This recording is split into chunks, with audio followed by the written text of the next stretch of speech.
আসসালামু আলাইকুম, স্বাগত মাই ক্লাসরুমে। আজকে একটি ব্যতিক্রমী টিউটোরিয়াল তৈরি করতে যাচ্ছি। সাধারণত মাই ক্লাসরুম থেকে বিভিন্ন প্রতিযোগিতামূলক পরীক্ষার জন্য টিউটোরিয়াল তৈরি করা হয়। আজকে টিউটোরিয়ালটি সেরকম কোনো টিউটোরিয়াল নয়। আজকে টিউটোরিয়ালে থাকছে কোন ওয়াক্তে কত রাকাত নামাজ এবং কি কি। তাছাড়াও কিছু গুরুত্বপূর্ণ নামাজ নিয়ে সংক্ষিপ্ত আলোচনা রয়েছে। তো যারা এখনও মাই ক্লাসরুমকে সাবস্ক্রাইব করেননি, প্লিজ সাবস্ক্রাইব করে আমাদের সাথেই থাকুন আর জানিয়ে দিন যে আজকের টিউটোরিয়ালটি আপনাদের কেমন লেগেছে। তো চলুন টিউটোরিয়ালটি দেখে নেওয়া যাক। প্রথমেই আমরা দেখব ফজরের নামাজ সম্পর্কে। ফজরের নামাজ মোট 4 রাকাত, সেখানে সুন্নত 2 রাকাত এবং ফরজ 2 রাকাত। এই দুবারে মোট 4 রাকাত নামাজ পড়তে হয়। এবারে দেখব জোহরের নামাজ। জোহরের নামাজ মোট 12 রাকাত, সেখানে প্রথমবারে পড়তে হয় 4 রাকাত সুন্নত, তারপরে 4 রাকাত ফরজ, তারপরে হচ্ছে 2 রাকাত সুন্নত এবং সবশেষে 2 রাকাত নফল। এই 4 বারে মোট 12 রাকাত নামাজ পড়তে হয়। আসরের নামাজ হচ্ছে মোট 8 রাকাত, প্রথমে সুন্নত 4 রাকাত, তারপরে ফরজ 4 রাকাত। এই 2 বারে মোট 8 রাকাত নামাজ আসরের।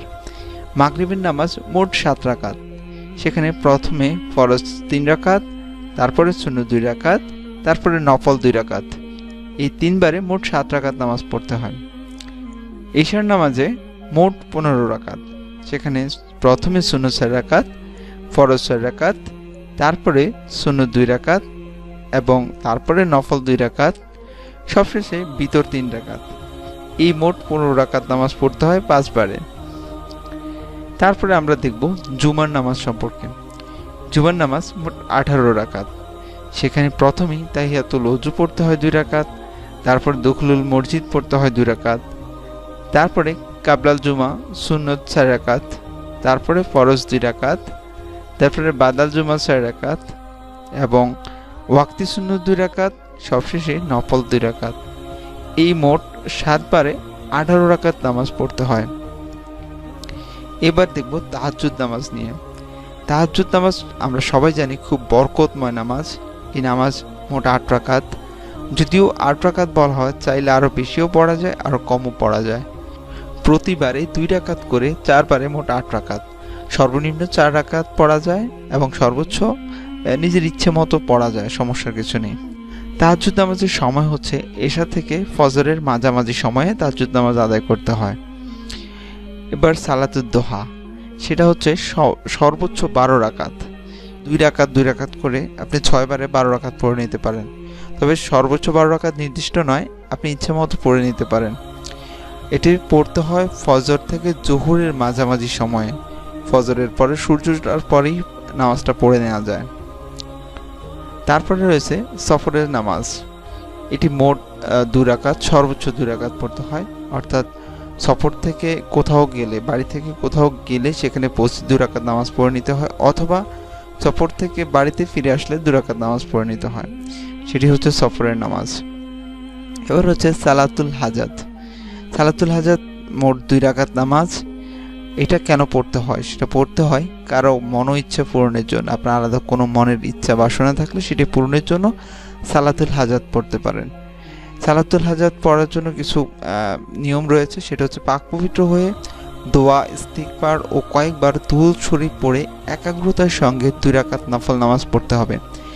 নামাজ শেষে 11 বার ইয়া কাজী আল হাজাত, অর্থাৎ হে প্রয়োজন পূর্ণকারী, যার বাংলা অর্থ, পড়বে এবং আরও কয়েকবার দুরূদ শরীফ পড়ে ভক্তি ও মহব্বতের সঙ্গে উদ্দেশ্য পূর্ণ হওয়ার জন্য দোয়া ও মোনাজাত করতে হবে। এভাবে সালাতুল হাজাত আদায় করতে হয়। তারপরে রয়েছে সালাতুল কাজাইদ দাইন। এটি হচ্ছে মোট 4 রাকাত, আর এটি ঋণ পরিশোধের জন্য পড়া হয়। এক ব্যক্তি রাসূল সাল্লাল্লাহু আলাইহি সাল্লামের দরবারে এসে বলেন, ইয়া রাসূলুল্লাহ, আমার ঋণ আছে, কিন্তু তা পরিশোধ করার মতো ক্ষমতা নেই। উত্তরে রাসূল সাল্লাল্লাহু আলাইহি সাল্লাম বলেন, তুমি 2 রাকাত করে 4 রাকাত নামাজ আদায় করো, ইনশাআল্লাহ তোমার ঋণ পরিশোধ হয়ে যাবে। তাই সালাতুল কাজাইদ, এই 4 রাকাত আপনি যখন আপনার ঋণ পরিশোধ করতে পারছেন না তখন পড়ে নিতে পারেন। তারপরে রয়েছে সালাতুল শুকর। এটি 2 রাকাত পড়তে হয়। কোনো শুকরিয়া আদায়ের জন্য আপনি এই নামাজ পড়তে পারেন। মনের কোনো আশা বা ইচ্ছা পূর্ণ হলে, অথবা কোনো বিপদ আপদ বা বালা মুসিবত দূর হলে এবং আল্লাহর তরফ থেকে কোনো নিয়ামত প্রাপ্ত হলে 2 রাকাত শুকরানা নামাজ আদায় করতে হয়। একে সালাতুল শুকর বা কৃতজ্ঞতার নামাজ বলে। সালাতুল তাওবা, এটি 2 রাকাত পড়তে হয়। কোনো গুনাহ হয়ে গেলে এই নামাজ পড়তে হয়। কোনো গুনাহ হয়ে গেলে 2 রাকাত নফল নামাজ পড়ে তওবা ইস্তিগফার করে দুরূদ শরীফ পড়ে কান্নাকাটি সহ আল্লাহর কাছে দোয়া ও মোনাজাত করলে আল্লাহ অবশ্যই ক্ষমা করবেন। এই নামাজকে সালাতুত তাওবা বা তাওবার নামাজও বলা হয়ে থাকে।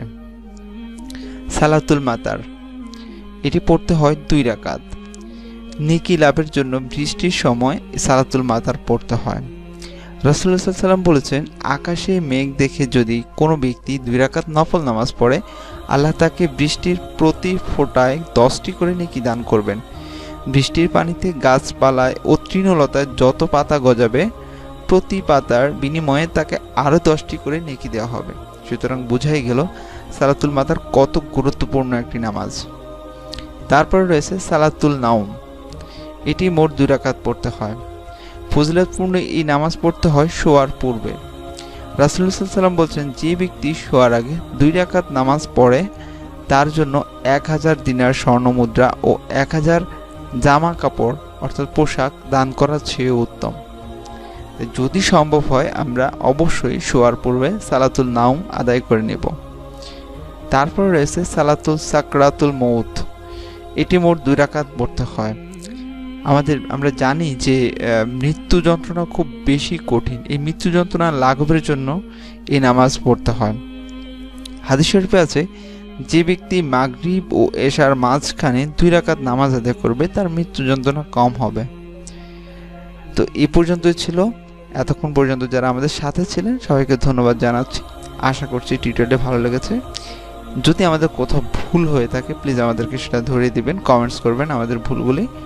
আর অন্য কোনো নামাজ সম্পর্কে আপনার ভালো তথ্য জানা থাকলে সেটি কমেন্টসে সবার সাথে শেয়ার করে দিতে পারেন।